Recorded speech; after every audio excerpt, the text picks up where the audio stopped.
Amen, amen. Pwede po tayong maupo sa ating mga upuan.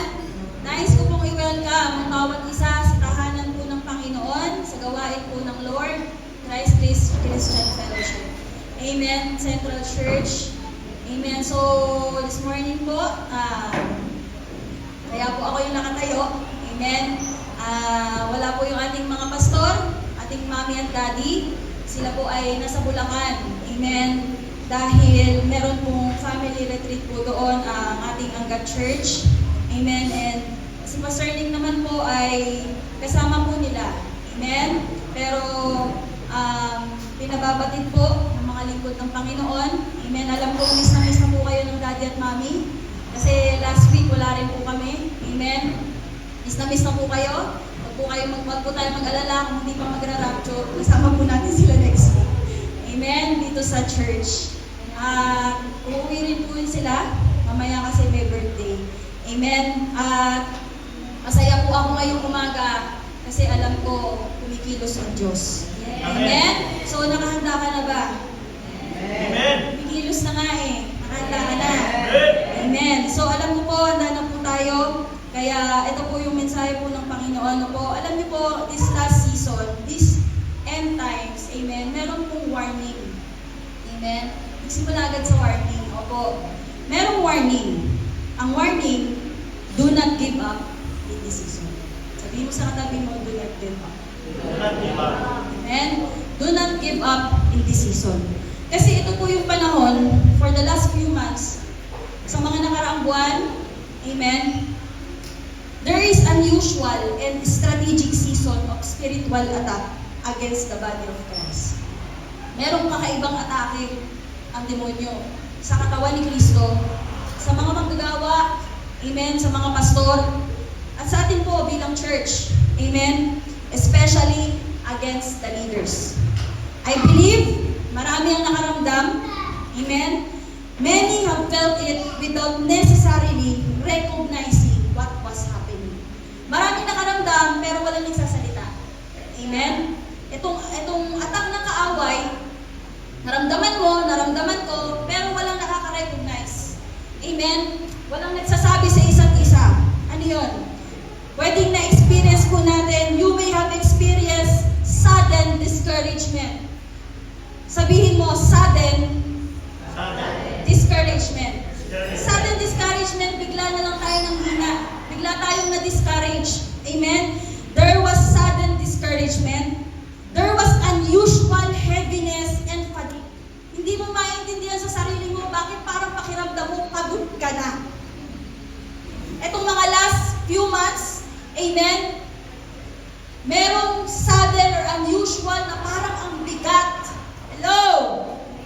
There are thoughts that doesn't sound like you. May mga pumapasok sa isip natin na alam mong hindi ikaw yun. Amen? May mga pakiramdam or feelings of rejection. Amen? Ito po yung pinapalaganap ng demonyo ngayon sa mundo. Lalo na sa body of Christ, especially the leaders, especially the workers and the pastors. There are feelings of rejection. There is an urge to withdraw from people you once trusted.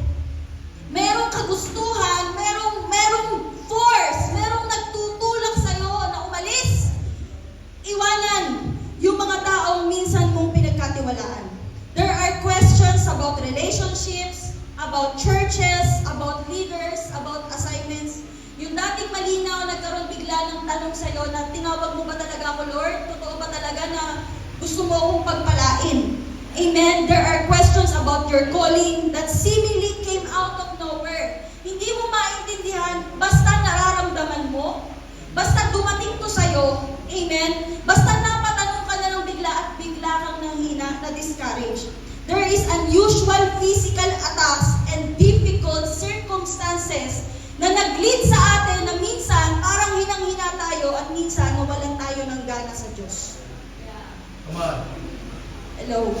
Amen. Kailangan nating tukuyin ang mga bagay na ito kasi hanggat hindi natin to nire-recognize, hindi natin to mapapalayas. Amen. Hindi natin to ma-address hanggat hindi natin nire-recognize. And I know, even to me, kahit sa sarili ko, inaamin ko, dumating ako sa ganito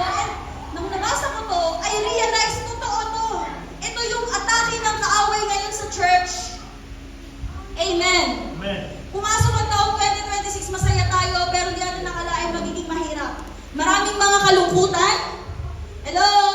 Maraming mga patiisin, maraming mga discouragement, maraming kabigatan. Kaya sabi ni Lord, do not give up in this season. Huwag kang sumuko. Amen? Kaya basahin natin ang mensahe ni Lord.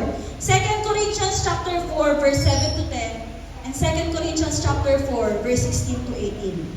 We now have this light shining in our hearts, but we ourselves are like fragile clay jars containing this great treasure. This makes it clear that our great power is from God, not from ourselves. We are pressed. Amen. We are pressed on every side by troubles, but we are not crushed. Hello? If you feel in your spirit that God is stirring your heart, say Amen. Kung ikaw to ngayon, at kinakausap ka ni Lord, say Amen. We are pressed on every side by troubles, but we are not crushed. We are perplexed, but not driven to despair. We are hunted down, but never abandoned by God. We get knocked down. Medyo nakatumba ako dun but we are not destroyed. Amen? Through suffering, our bodies continue to share in the death of Jesus, so that the life of Jesus may also be seen in our bodies. Job 16 to 18, that is why we never give up. Palakpakan natin si Lord. Kaya nga, hindi kami sumusuko. That is why we never give up. Though our bodies are dying, ay napapagod kami, nagkakasakit minsan. Amen. Though our bodies are dying, our spirits are being renewed every day. Hallelujah. For our present troubles are small. Grabe paliitin ng Diyos yung mga malaki para sa atin. No? Para makita natin mas malaki siya. Right. Amen. For our present troubles are small and won't last very long. Yet, they produce for us a glory that vastly outweighs them and will last forever. So, we don't look at the troubles we can see now. Rather, we fix our gaze on things that cannot be seen. For the things we see now will soon be gone. Lahat ng nakikita mo ngayon, dadating ang panahon, matatapos din yan. Amen? But the things we cannot see will last forever. Amen. Palakpakan natin si Lord. Kaya niyo pong basahin natin ito sa Tagalog. 2 Corinthians chapter 4. Nasa amin ang kayamanang ito, ngunit tulad lang kami ng palayok na pinaglagyan ito para maipakita na ang hindi mapamarisang kapangyarihan na nasa amin ay mula sa Diyos at hindi sa amin. Kung bakit ka nakatayo ngayon, hindi dahil sa iyo, hindi dahil sa Diyos. Kung bakit nagpapatuloy ka, kung bakit nasa church ka na ngayon, hindi dahil sa iyo, kundi dahil sa Diyos.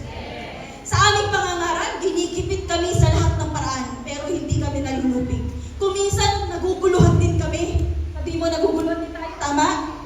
Minsan-minsan, naggulo talaga eh. Amen? Kung minsan kami ay naguguluhan, pero hindi kami nawawala ng pag-asa. Maraming umuusik sa amin, ngunit hindi kami pinababayaan ng Diyos. Kung minsan sinasaktan kami, ngunit hindi tuluyang napapatay. Grabe si Lord. Lagi kaming nasa bingit ng kamatayan tulad ng nangyari kay Jesus para sa pamamagitan ng aming buhay ay makita rin ang buhay ni Jesus. Verse 16. Yan ang dahilan kung bakit hindi kami pinanghihinaan ng loob. Kahit na unti-unting humihina ang aming katawan, patuloy namang lumalakas ang aming espiritu. Verse 17. Sapagkat ang mga paghihirap na dinaranas namin sa mundong ito ay panandalian lamang at hindi naman ganun kabigat. Grabe. Apostol Pablo, ikaw ba yan? palutang-lutang sa dagat na kulong, hindi mabigat? Wow! Hindi naman ganong mabigat. At dahil sa aming mga paghihirap, may inihandang gantimpala. Sabi mo sa katabi mo, may inihandang gantimpala si Lord. May inihandang gantimpala ang Diyos para sa amin na mananatili, magpakailanman, at hindi mamapantayan. Verse 18, kaya hindi namin pinapahalagahan ang mga bagay na nakikita sa mundong ito, kundi ang mga bagay na hindi nakikita. Sapagkat ang mga bagay na nakikita ay panandalian lamang. Pero ang mga bagay na hindi nakikita ay walang hanggan. Amen. Ngayong umaga, ang message po ng Panginoon, it's courage for the discouraged. Yakapin mo muna yung katabi mo. Yakapin mo ng mahigpit. Sabihin mo, may inilaang lakas para sa mga nanghihina. Kung nadi-discourage ka sa buhay mo, i-encourage ka ng Holy Spirit ngayong araw na ito. There is courage. Nakahanda na si Lord eh. Alam niya eh. Alam niya yung oras ng panghihina natin eh. Kaya nakahanda na, panghihina ka pa lang, malalakasin ka na agad ni Lord. Alam ng Diyos kapag may pinagdadaanan tayo, may nakahanda na agad na grace. May nakahanda na agad na tapang. Di ba ang courage, tapang? Natakot tayo, nanghina tayo, tumakbo tayo papalayo, pero ito may courage. Babalik yung tatag, babalik yung tapang. Amen. Amen. Babalik yung lakas. Hindi lahat ng pumapasok sa isip natin ay totoong galing sa atin. Kasi ang sabi ng scripture, si Satanas, siya ay accuser of the brethren. Inaakusahan niya, pinagbibintangan niya ang mga miyembro ng church, ang mga brethren, mga kapatiran. And one of the greatest battlefield of spiritual warfare is yung isip natin. Diyan naglalaro ang kaaway. Diyan siya pumapasok upang pumasok ang discouragement sa atin. Amen? Number 1, discouragement can be the first sign of spiritual attack. Alam mo, inaatake ka ng kaaway kapag dumadating ang discouragement sa buhay mo. One of the first sign of spiritual attack is discouragement. Bakit? Kasi ang discouragement, hindi naman yan yung final destination eh. Right. Hindi naman yan talaga yung patutunguhan at yung talagang punto ng demonyo. Hindi yan ang goal ng demonyo. Strategy niya lang yan. Ang final destination at ang goal ng kaaway is for you to give up. Amen. Can you digest that? Amen. The enemy wants you to give up. Kaya ka din-discourage. He's using people, he's using situations, amen, para ma-discourage ang mga anak ng Diyos. The goal of the enemy is to get you to give up. The enemy wants you tired enough to stop fighting. So nang kaaway, mapagod ka na lang. Para hindi ka na lumaban. Sabi po dito, the enemy wants you offended enough. Offend naman. To disconnect. Amen. Confused enough to question what God already told you. Dating malinaw, lumalabo. Yan ang nagagawa ng discouragement. Amen? Discouraged enough to abandon your assignment. Amen? Alam niyo po, ito pong message na to, kaya kahapon pa po ito ng umaga. Amen? Basta alam ko, sigurado ako, ito yung message ng Panginoon. Sabi ko, Lord, bahala ka na. Basta sabi mo, ito yung message ko. Kaya kahit don't watch, ito din yung pinapangaral ko po, inulit lang ngayon. Nagsisharing kami kahapon, mga workers po. O, ano yung mga nagpa-discourage sa atin? Grabe, ang titindi, mga pagod, amen, mga stress, mga personal na problema. Pero, makikita mo talaga na there is something na gustong ibalik si Lord sa puso natin para tayo yung muling lumakas. Amen? Because the enemy, if he cannot destroy your calling, he will try to convince you to walk away. Sabi mo, walk away. Ito yung sasabihin ng kaaway sa'yo.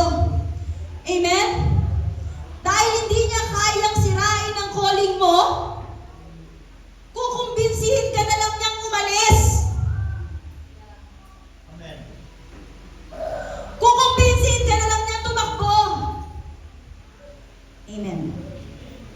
He will try to convince you to walk away from it yourself. That is why you must recognize what is happening. Kasi baka akala mo, ikaw yun, ako problema, alis na lang ako. Hello? Di naman nagiging okay ang sitwasyon. Atake ng kaaway yun, kapatid. Kaya kailangan mong malaman ano talaga nangyayari.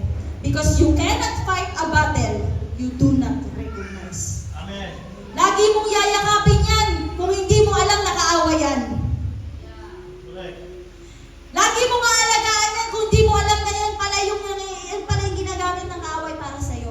Pero pag nalaman mo ngayon, naging maliwanag na sa'yo, nagaling sa demonyo yan. Amen. Na atake ng kaaway yan, you will fight it. Amen? You will recognize that this is a spiritual battle. Amen. Andyan pa po ba kayo? Amen. Palakpakan natin si Lord. Number 2, do not make permanent decisions under temporary pressure. Lahat po tayo nakakaranas ng mga pressure. Sabi ko nga kahapon, ako yung discouragement. O, sinare ko rin sa kanila financial, sabi ko. Amen? Alam niyo po yung, sabi ko sa mga workers, parang ang pinag-uumpugan, kabi-kabila. May problema dito, may problema doon. Amen? Pero mabuti ang Diyos. Kasi pinatutunayan niya, lagi niya nire-remind sa akin yung mga bagay na ginawa niya na nung nakaraan. Amen? At walang imposible sa Panginoon ngayon. Amen. Amen? Merong mga pressure. Amen? Hindi mo alam, daming responsibilidad, daming bayarin. Hindi mo alam paano mo palalakihin yung anak mo. Amen? Paano mo pakikisamahan yung kapatid mo? There are moments when the pressure becomes so intense that quitting seems like the only answer. Mukhang ito na lang ang natatanging sagot at tamang gawin ang sumuko. And you begin questioning everything. Talaga bang narinig ko si Lord? Talaga bang tinawag ako ng Diyos? Dapat ba talagang nandito ako ngayon? Kailangan ko na bang umalis? Dapat pa ba akong magpatuloy? Maybe this isn't worth it anymore. Baka hindi na worth it ang mga bagay na ito. But hear this. Sabihin mo sa katabi mo, pakinggan natin to. Do not make permanent decision while under temporary spiritual pressure. Amen. Huwag tayo gumawa ng isang permanenteng desisyon kapag tayo ay nasa ilalim ng isang spiritual na pressure. Do not abandon relationship because of a sudden season of offense. Kasi nasaktan ka, kaya iiwanan ko na siya. Yeah? Bahala na, magkalimot ka na to. Amen! Sino bang hindi nasasaktan dyan? Sasaktan ko. Lahat naman tayo nasasaktan. Amen! Lahat tayo nasasaktan. Ang maganda, sinaktan din naman natin ng Diyos, pero pinatawad tayo ni Lord. Amen! Yakapin mo yung katabi mo, sabi mo, pinapatawad na kita. Sabi mo, patawarin mo na rin ako. So, sorry na. Amen. So, do not abandon. Sabi mo sa katabi mo, walang iwanan na. Huwag mo kong iwanan na. Kapag oras ng pangihina, huwag mo kong iwanan. Pag may toyo ako, huwag mo kong iiwanan na. Amen. Do not leave your assignment. Kasi napagod ka. Suddenly, naisip mo, nakakapagod pala to. Amen. Do not make major decisions simply because you are discouraged today. Correct. Dahil mali ang gising mo ngayong umaga. Come on. Na-skip neck ka. Na-discourage ka ngayon. Kaya sabi mo, magdidesisyon na ako. Hindi na ako mag-church. Sabi ni Lord, anong pinalaman ko naman sa pagtulog mo naman? Sa pwesto ng tulog mo. Hello? And do not allow 2 weeks of warfare to make you question years of God's faithfulness. Amen. Huwag mong hayaan na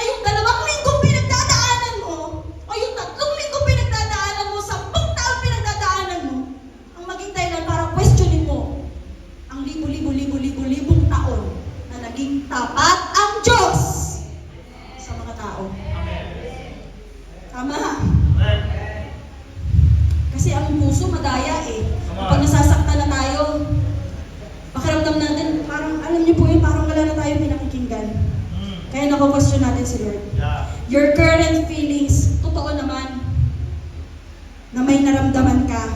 Totoo naman, nasaktan tayo. O hindi lang ikaw, ako din ah. Amen? Nasaktan tayo. But they do not necessarily represent yung final reality, yung final truth na ang Diyos nandyan para sa'yo. Ang Diyos, kaya kang palakasin. Ang Diyos, kaya kang ayusin. Ang Diyos, kaya kang ilumin. Ang Diyos, tinawag ka talaga niya, hindi siya nagkamali. Amen! Si GCF! Diyan ba kayo? Mahal tayo ni Lord. Amen. At hindi magbabago yun. And number 3, resistance does not always mean you are outside God's will. Ito, minsan kasi nungalingan ng kaaway. Kapag may pinagdadaanan, pakiramdam mo ngayon, wala ka pa, tingin ko siguro, wala ako sa kalooban ni Lord. Baka dami-dami kong ginagawa, baka mali to, baka nasa maling lugar ako. Kaya nangyayari to. Hindi.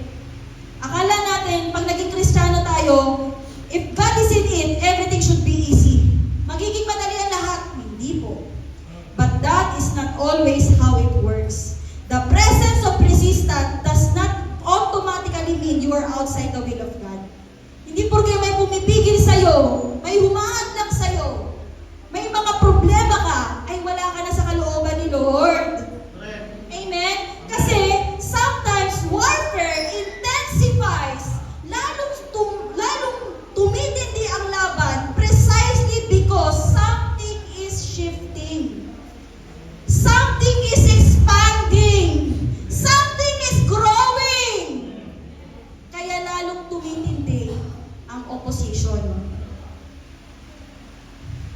Sometimes the greatest resistance comes when you are closest to a breakthrough. Amen. Amen. Maghanap ka ng isang tao ngayon na mukhang malungkot. Hawakan mo ang kanyang kamay. Habang malungkot, sabihin mo, habang mas tumitindi, ibig sabihin, mas lalong palapit ng palapit yung breakthrough. Amen. Kaya huwag ka nang malungkot. Amen! You are closest to breakthrough, transition, at fulfillment ng assignment mo. Kaya huwag mong i-interpret yung every battle as a sign to live. Ay Lord, may laban, alis na ako. Hindi. It's not a sign to live. Maghingi ka sa Lord, Lord, I want discernment.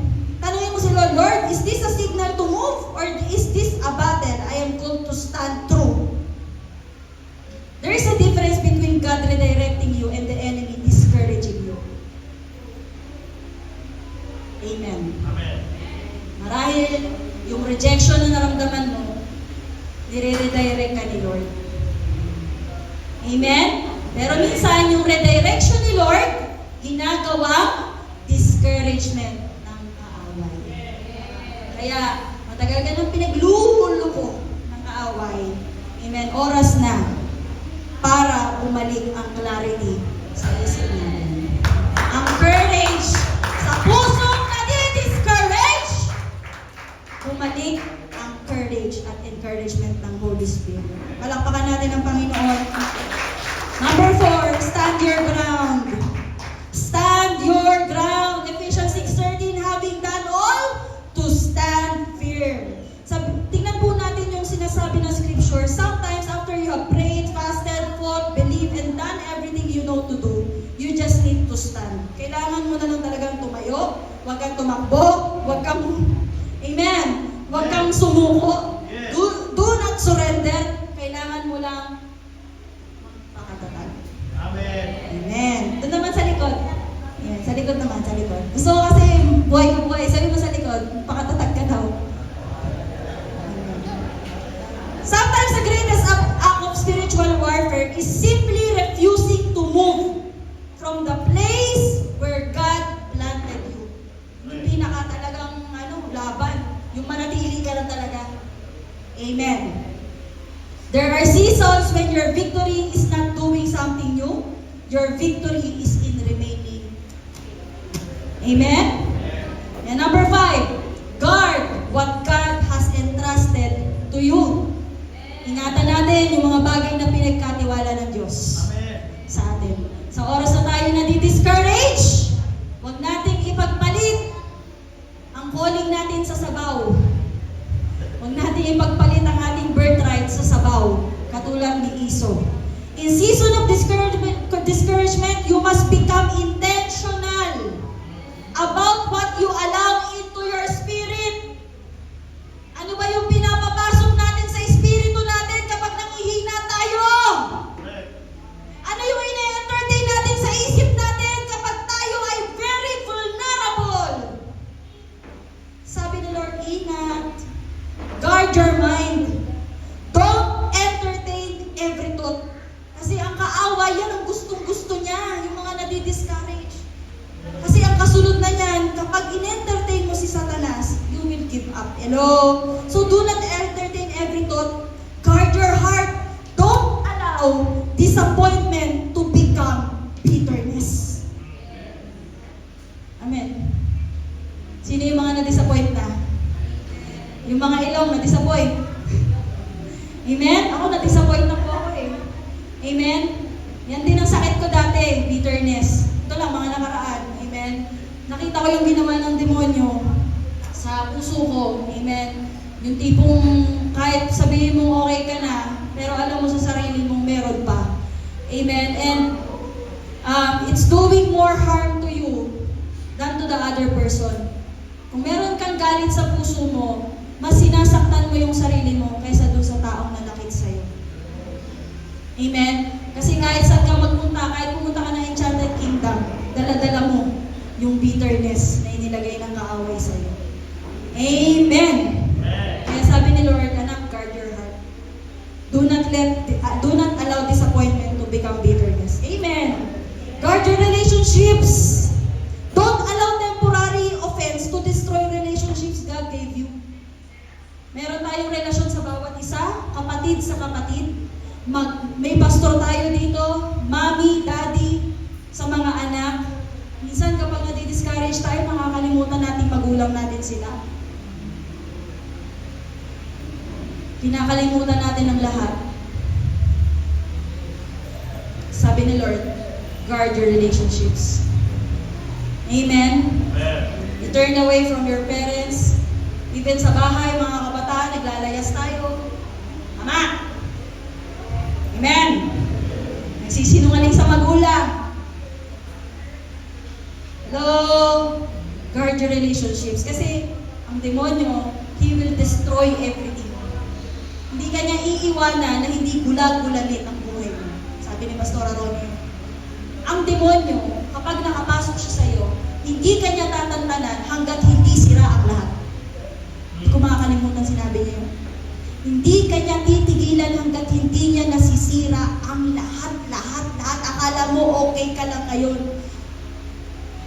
Akala mo lang yun. Kasi yun ang gusto niyang akalain mo. Dahil may inuunti-unti siya sa buhay mo. Kaya ngayon sinasabi ng Panginoon, mahal ka ng Diyos. Amen. Guard your heart. Guard your relationship with God.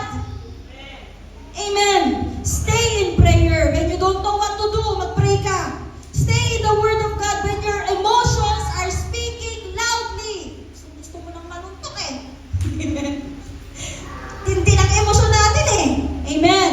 When your emotions are speaking loudly, let God's Word speak louder. Hello? Stay connected.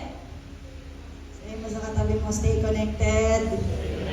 Sabi mo sa katabi mo, huwag mo naman akong i-unfriend sa Facebook. Huwag mo naman akong i-restrict sa Messenger. Sabihin mo! Sabi mo, pag may pinagdadaanan ka, sabi mo, pag may pinagdadaanan ka, mag-reply ka naman!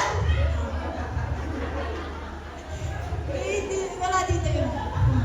Nasa ibang church yun eh.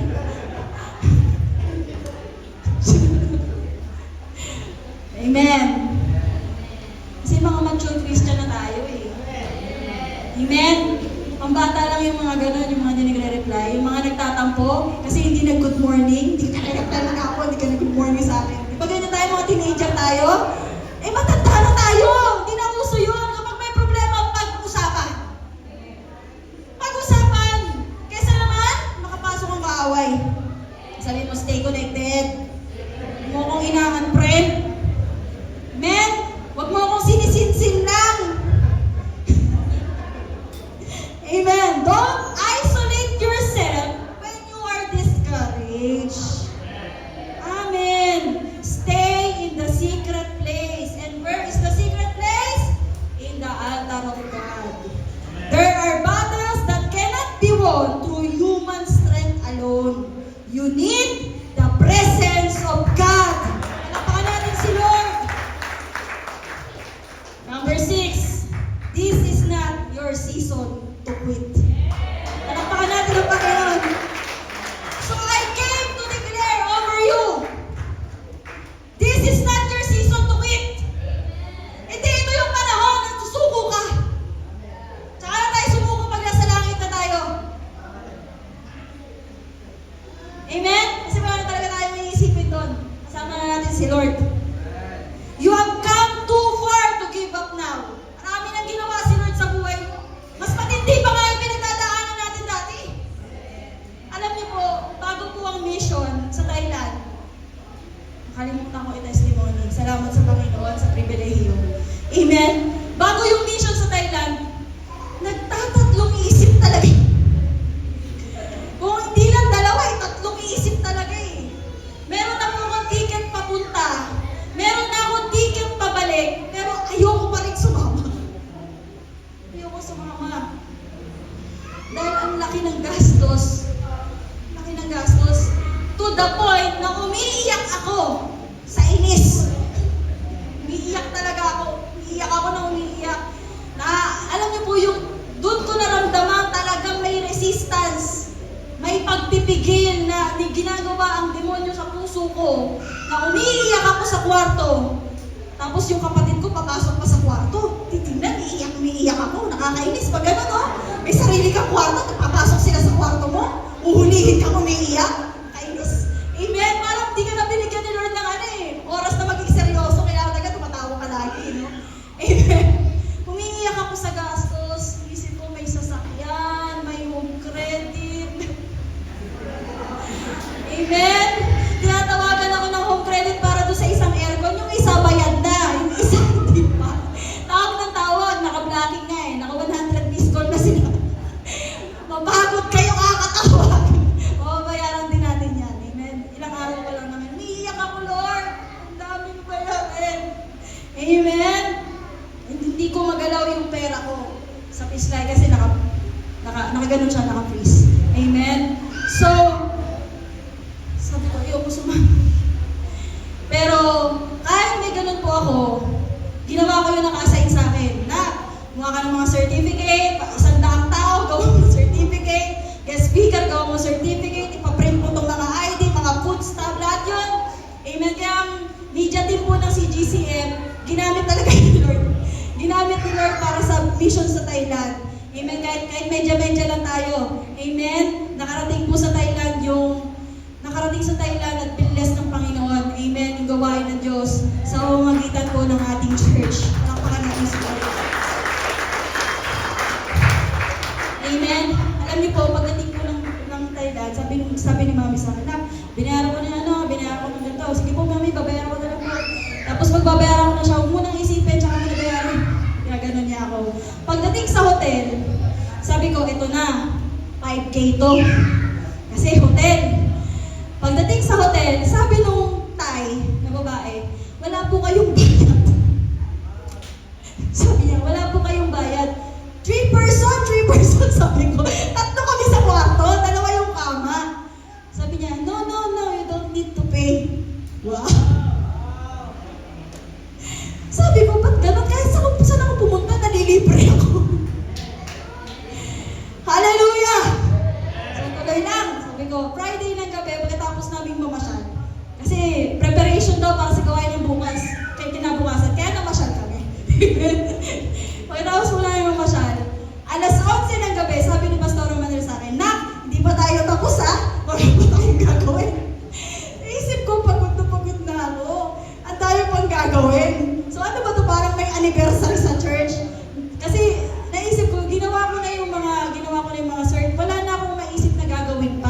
sinigurado kong tapos para wala ng problema. Noon ko lang naisip na kapag may program pala, yung mga pinaflash, opening prayer, picture ng guest speaker, special number, closing prayer, benediction, ginagawa pala ng media team yun, tama? Walang, hindi ko nagawa. Amen. Hindi ko naisip. Doon ko lang naisip kung kailan mag-aalas 12 na ng gabi. Kinabukasan na. So sabi niya, kailangan natin gawin yun na. So alam niyo po, Friday po, natulog po ako ng alas 3 ng madaling araw. Kakagawa ng mga bagay na yun. Di, okay na Lord, tagumpay na. Kumpleto na. Amen. Kung makikita niyo po sa mga upload, yun po yun, ginawa po natin hanggang madaling araw. Tagumpay na Lord, ayos na. Pwede na, registration na lang. Yun na lang nakasign sa akin, registration. Pagdating dun sa mismong gawain, sabi ni Pastor Manuel sa akin, Nak, ikaw yung program coordinator. Alam niyo po kung bakit? Ako po ang pinakabata sa buong mission team. Kaya ako ang pinakamabilis tumakbo. Amen? At pwedeng utusan ng utusan. At sa laki ng venue, kasi yung tema po ng conference, mission upgrade. Amen? Kahit yung pagtago ng Panginoon sa prayer po natin upgraded, we expected 100 people. Kasama na kami. 18 po kami. We expected 100 people. Pero pagdating ng mismong gawain, 130 pastors and leaders ang pumunta. Palakpakan natin si Lord. Kapag nagpapakonvention po ang mga lingkod ng Diyos, ng mga nakaraan pumunta ang CB Map, 12 bishop ang pumunta, 20 lang ang pumuntang mga pastor at leader. Pero ito po, grabe yung katagumpayan, binigay ng Diyos, 130 halos pastors and leaders ang pinareserve sa hotel para sa free buffet. Lunch and dinner ay for 100 people lang. So, Lord, magandang problema to. Paano gagawin? Amen? So, hayaan ko na lang kasi sila po nag-aayos sa budget eh. Pero alam niyo po, sabi nung may-ari, Christian ang may-ari ng hotel, hayaan niyo na. Kung sumobra, sige lang, pumasok lang kayo, kumain lang kayo dyan. Grabe. God be all the glory. Ihin ng Panginoon. Kaya dito natin makikita, this is not your season to quit. Kapag yung sobrang discard, naiiyak ka na talaga sa pagod, naiiyak ka na parang ayaw mo nang magpatuloy. Kahit ang dami mo nang naitaya, sugal, ang dami mo nang naibigay, ang dami mo nang nagastos, pero naiisipan mo pa rin tumigil, may gagawin kasi si Lord eh. May breakthrough nag-ihintay. Amen? Tinugon ni Lord yung panalangin ko, Lord, kung dadalhin mo ako sa lugar na to, ay, yung puso ko, ayoko, gusto kong manatili. Pero dahil gusto mo, sige Lord. Pero Lord, gusto ko pagdating doon, ayoko nang nakatunga lang ako.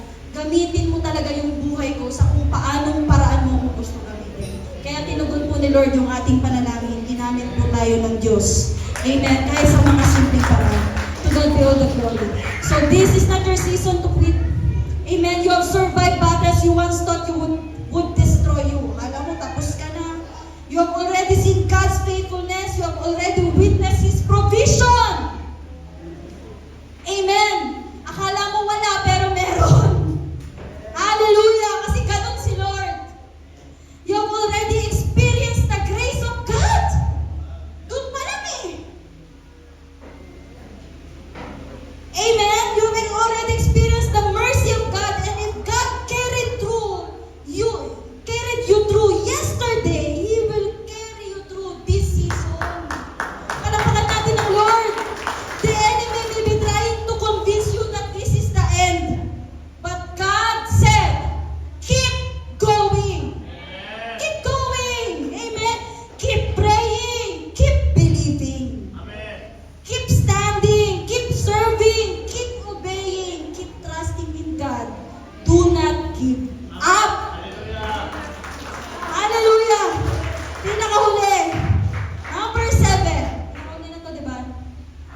God can turn the attack into a testimony. I declare that what was sent to discourage you, ano man yung mga pinadala ng demonyo para ma-discourage ka sa paglilingkod mo at sa personal mong buhay, Meron sa atin dito nadi-discourage sa career, nadi-discourage sa pamilya, problemado sa anak, or you are problemado ka sa asawa. You are discouraged pagdating sa career, akala mo walang nangyayari, akala mo hindi ka umuusad, akala mo na pag-iiwanan ka na. Pinaglululuto ka ng kaaway. Amen! I declare that what was sent to discourage you, ba't nung sinabi kong problema sa asawa, biglang umingay? Amen? Amen! Tingin po kayo dito lahat. Ito po ang declaration natin. What was sent to discourage you will produce a deeper resolve. Sabi mo, resolve in you. Alam nyo, yung mga discouragement na yan, ang mapoproduce niyan, lalo kang maninindigan sa Diyos. Amen. Tama?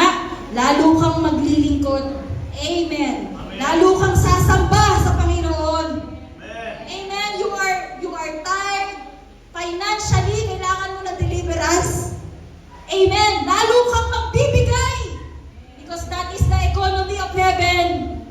The more you give, God will bless you. Amen. What was meant to weaken you will strengthen you. What was meant to silence you will make your voice stronger. Hallelujah. What was meant to make you quit will develop greater endurance in you. You will come out of this season with greater faith. Everybody say greater faith. Greater discernment. Greater courage. Greater endurance. Greater intimacy with God. Bakit? The battle will not have the final word. God will. Amen. Kay Lord ang huling salita. At nasa Diyos din ang huling halakhak. Palakpakan natin ang Lord. Kaya po natin tumayo. Meron po tayong declaration. Sa oras na ito. Let us declare over the body of Christ, over CGCF JTG Global Church, the season of discouragement is breaking. Amen. Naniniwala ka ba? Baka sa taong 2026, pang 8 buwan na natin to August, baka 8 buwan ka nang nadi-discourage. You're comparing yourself to the progress of others. Kaya yung mga kaklase ko, ganito na sila ngayon. Amen. At yung kakilala ko, ito na yung trabaho niya ngayon, maganda na yung buhay niya. Hindi lahat na nakikita mo sa Facebook, totoo. Amen. Hindi lahat na nakikita natin sa Facebook, totoo. Kaya maging mapagpasalamat tayo sa Diyos. Kasi ang ina-upload lang natin yung magaganda eh. Yun na yung maganda sa kanila. Pero ikaw, you have an infinite God. Walang katapusan ang kagandahan ni Lord. Walang katapusan ang kabutihan ng Diyos sa buhay mo. Kaya, ang challenge ko po sa inyo, babasahin nyo to, may faith. Kung babasahin po natin to, paniwalaan po natin. Kung po natin basahin lang, paniwalaan mo. Taas po natin ang ating kamay. Sabi mo, I declare this over my life. The season of discouragement is breaking. Strength is coming back. Clarity is coming back. Church, can you open your heart as you declare this word? Clarity is coming back. Joy is coming back. Peace is coming back. Faith is coming back.